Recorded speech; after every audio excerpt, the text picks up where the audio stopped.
Hey everyone! Today we're going to make our own tornado in a bottle. This is such a fun and easy kid science experiment that even my toddlers can do with a little bit of help. And it's also very safe for kids. You don't have to worry about glass shards or anything like that. And if you want to learn more about tornadoes while you're at it, then this is the perfect way to do so. So let's get started. Here's what you'll need to get started. First up, you're gonna need a plastic bottle. Now, I used a soda bottle, but any kind of plastic bottle will work, so just make sure to recycle when you're done. Next, you're going to need some water. That's pretty obvious. And then you're going to need some blue food coloring. This is completely optional, but it does look really cool when it spins around. You're also going to need glitter. Again, this is optional, but it does look super cool when it starts spinning around. And last, you're going to need some clear sticky tape. Now, before we get into the steps, there are two important things that you need to know about tornadoes. No. 1. They rotate counterclockwise in the northern hemisphere. And no. 2. They start off small, but then they grow larger and larger until they reach their full potential. So keep those two things in mind. Okay, now it's time to get started. First up, pour about ½ inch of water into your plastic bottle. It doesn't have to be exact. Just try not to spill any. Next, add 1 or 2 drops of food coloring. If you're using it, then add a few pinches of glitter. I used a little bit too much here, but it's okay. It just looks really cool. Then screw the lid back on tightly. We're going to be putting a piece of sticky tape over the top of the lid to help spin our tornado. Now, we're going to make our tornado stronger by blowing air into the bottle, which will cause the contents inside to spin around. But first, place 1 piece of sticky tape over the top of the lid to trap the air inside. Make sure that it's sealed well so no air can escape. Okay, now we're ready to go. Blow air into the bottle until it's filled all the way up. Keep blowing until it reaches its full potential and watch what happens. As you blow more air into the bottle, the contents inside will start to spin around. At first, it won't be very big, but it will gradually get bigger and bigger until it reaches its full potential. The reason why this happens is because you're blowing air into the bottle, which causes the pressure inside to increase. When the pressure increases, the water rises up through the center of the bottle. As it rises, it forms a vortex, which is the spinning column of water that we see in tornadoes. The air that you blew in creates a low-pressure environment below the water and the high-pressure environment above the water.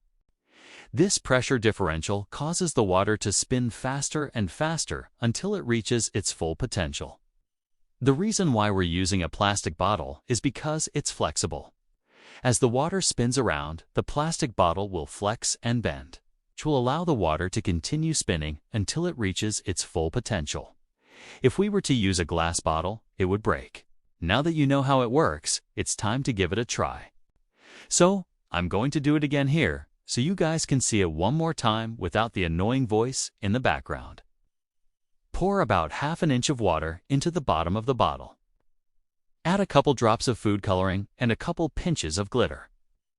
Then place 1 piece of sticky tape over the top of the lid to trap the air inside. Just make sure it's sealed well so no air can escape. Blow air into the bottle until it's filled all the way up. Keep blowing until it reaches its full potential and watch what happens. As you blow more air into the bottle, the contents inside will start to spin around. At first, it won't be very big, but it will gradually get bigger and bigger until it reaches its full potential. The reason why this happens is because you're blowing air into the bottle, which causes the pressure inside to increase. When the pressure increases, the water rises up through the center of the bottle. As it rises, it forms a vortex, which is the spinning column of water that we see in tornadoes. The air that you blew in creates a low pressure environment below the water and the high pressure environment above the water.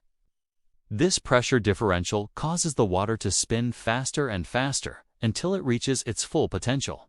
The reason why we're using a plastic bottle is because it's flexible. As the water spins around, the plastic bottle will flex and bend, which will allow the water to continue spinning until it reaches its full potential.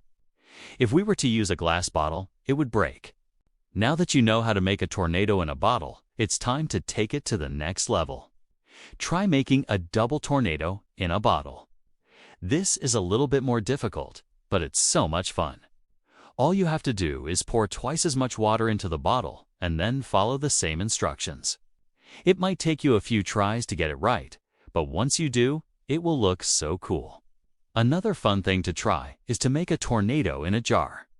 This is a little bit easier than in a bottle, but it's still just as fun. All you have to do is pour a little bit of water into a jar, add a few drops of food coloring, then put the lid on tightly. Now hold the jar at an angle and slowly swirl it around in a circular motion. As you do this, the water will start to form a tornado. And finally, here's a fun fact for you. Did you know that tornadoes can sometimes lift cars off the ground and carry them for miles? In fact, there was a tornado that hit Oklahoma in 2013 that lifted a car from the ground and carried it for 10 miles. That's crazy. But don't worry, the people in the car were okay. They just got a little bit of a wild ride. Alright, I hope you guys enjoyed this video and I hope you learned something new. If you did, please leave a like down below. It really helps us out a lot. And if you want to see more fun science experiments that you can do at home, then please subscribe. We have a ton of fun stuff coming up. Thank you so much for watching, and I'll see you in the next video. Bye! If you guys are looking for more fun and easy science experiments to do with your kids, then you've come to the right place. We have a ton of them on our channel, but I wanted to share a few of my favorites with you right now. One of my favorite science experiments is the dancing raisin.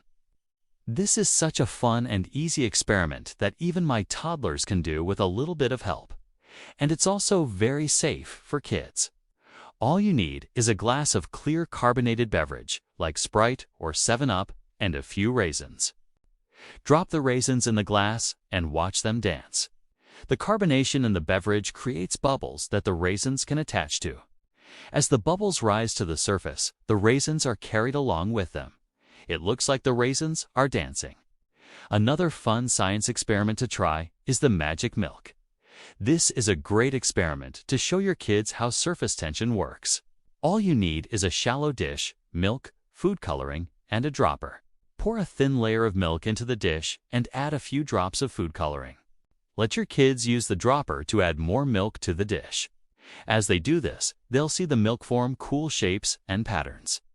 And finally, here's a fun science experiment that you can do outside.